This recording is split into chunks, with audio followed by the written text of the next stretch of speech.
kang Council, Cap Judith Bron, asin sa bilog na Sangguniang Kabataan, headed by SK Chair Diaz.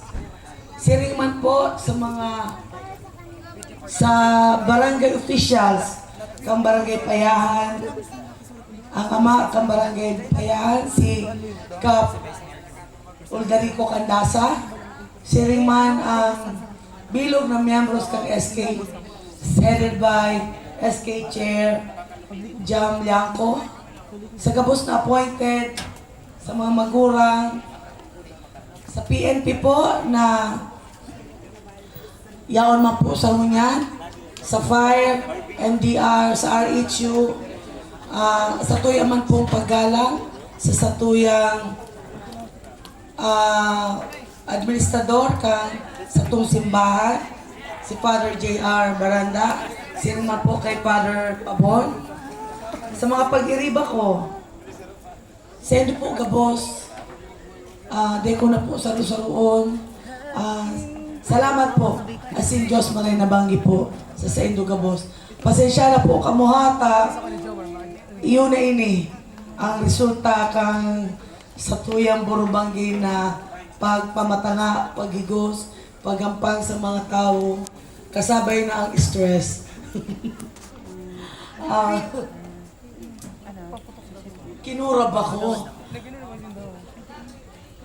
Iyon na ini. Banwa ang malinaw. Iyon na po ini.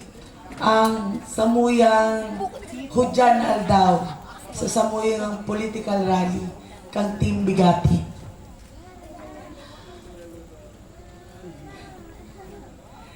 Actually, prepare ko hindi sabi ko, mangyayari talaga ini na magiging speechless ako. Ngunya na banggi. Actually, di talaga ako sanay. Pero hayaan po nindo na magtaga hiling.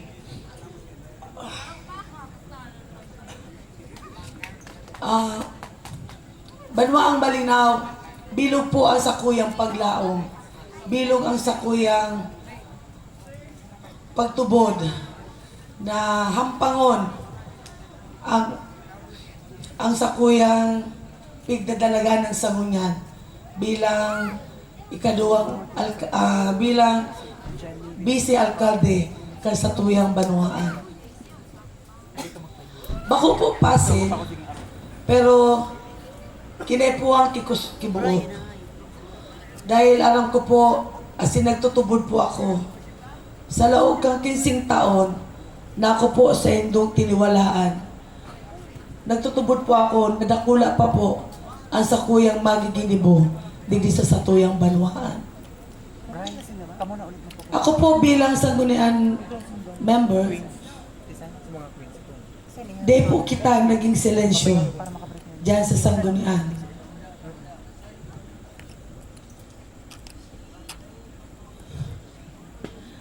Nagibo po kita ng mga batas, mga positibong ordinansa para po pakinabangan ka sa tuyang Banwaan. Hayaan po nindo akong ipresentar sa indo para ito po na di pa nakadangog sa samuyang pagtribuna sa mga barangay. Sabi nga ni baga po, dapat may resibo. Ako po nagpasar ng ordinansa na magkaigwa ng representasyon ang satuyang mga tugang na may mga kapansanan. Nagpasar po kita ng ordinansa na magkaigwa po kita ng physical therapist sa satuyang Banwaan. Nagpasar po kita ng ordinansa nagakudan ang mga ayam. Aram tamang pong panagos kung nga kinakaipuan niya. Dakulaon po kumbaga nakulaon na porsyento ang nagiging kausa ka mga aksidente, hindi pong mga ayam na dainaga kudan. Nagpasar po kita ng ordinansa na magkaigo po kita ng pondo sa reproductive health. Ano po? Nagpasar kita ng ordinansa na ipagbawal ang pagsulok ng mga uhot. Dahil alam ko po, nagtutubod ako, nasaro pa po ining kausa ng aksidente. Kung marurumduman ta po, may nagadan po dyan sa labnig. Ang dahilan po, pagkasulo po. Dahil po sa maitom na aso, hali po sa pagsulok ng mga o. Siring man po pag tauman po ng proteksyon sa satuyang environment.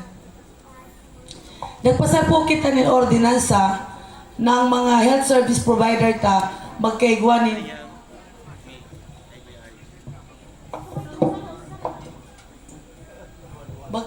insentibo. Dahil nahiling ko po ang sayang ng mga kapagalan, ang sayang ambag sa lokal na gobyerno na kinaipuan taman po sindang mariparo. Kaya panahon po, wala po sindang insentibong nakukuha. Hali po sa lokal na gobyerno. Kaya ngunyan po, igwana po sindang nare-resibe na bulan-bulan. Hali po dyan sa satuyang pondo kang satuyang gobyerno. Nagpasal po kita ng resolusyon na magkaigwa po ng Barangay Health Station ang Barangay Bagatangki. Nagpasal po kita ng resolusyon pasiring po kay Senator Bongo sa tabang po kasatuyang sa Roma na Konsehal kang Tabako, si Councilor Carol Siga, na matawan na po kita ng bulong. Kaya po, kang last quarter, February, natawan na po kita ng bulong, nag-distribute po kita sa 29 barangay. Iyan po halik kay Senator Bongo. Nagpasarma po kita ng resolusyon, personal ta po na dinara sa PCSO, na magkaigwa man po kita kay additional na emergency vehicle. Tuminabang man po kita sa asosasyon ka mga para-tricycle tapong sektor. Naorganisar po ang Saindang Mapitoda, iyan po sa tuyang pagtabang sa Sainda. Kita man po nag-organize kang Miss Teen Alinaw. Dahil nagtutubod po ako na taonan ta dapat ni pagkakataon itong mga kabataan ta na may pailing man ang Saindang kakayahan. Iyan po mga tugang, iyan lang po ang mga nagkakapirang resolusyones sa sinordinansa na ipinasarta sa laog kang 15 taon na ako po sa indong tiniwalaan.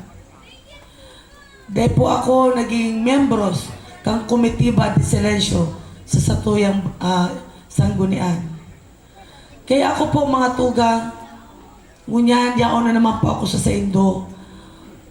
Nagdadalagan bilang ikaduwang ina ka sa tuyang Banuaan. Sa tuya pong kamauotan, gusto tang may padagos ang satuyang napunan. Gusto tang makatabang sa satuyang Banuaan na magkaigwanin maray na relasyon sa satuyang mamamayo. Ma-initiate po kita na magkaigwanin regular meeting, ang local chief executive, ang mga department head, ang malaylain na sektor dito sa satuyang Banuaan. Kaiba po ang Sangguniang Bayan members para maging giya sa pagpasar ng mga resolusyon asin mga ordinansa na naaangkong po o papakinabangan kang satuyang Banuaan. Nagtutubod po ako na sa paaging ini mas magayon asin mas epektibo po ang mga proyekto asin mga programa na ibababa kan lokal na gobyerno sa manlain-lain ng mga barangay. Gusto naman po na ang kung sabi nga ni Kapno Nilon, programang barangay, dadaraw niya sa Banuaan. Kita man po ang sanggunian, dadaraw taman po sa barangay. Dahil nagtutubod po ako na ang lambang barangay, iba-iba po ang mga problema kaya. Iba-iba po ang pangangaipo kaya. Iba-iba po ang mga prioridad ng mga proyekto kang mga barangay. Sa paagi po kang pagbaba kang Sangguniang Bayan, magkakaigwa po kita ng mga maray asin tamang mga proyekto or programa, ordinansa para sa mga barangay na iyan.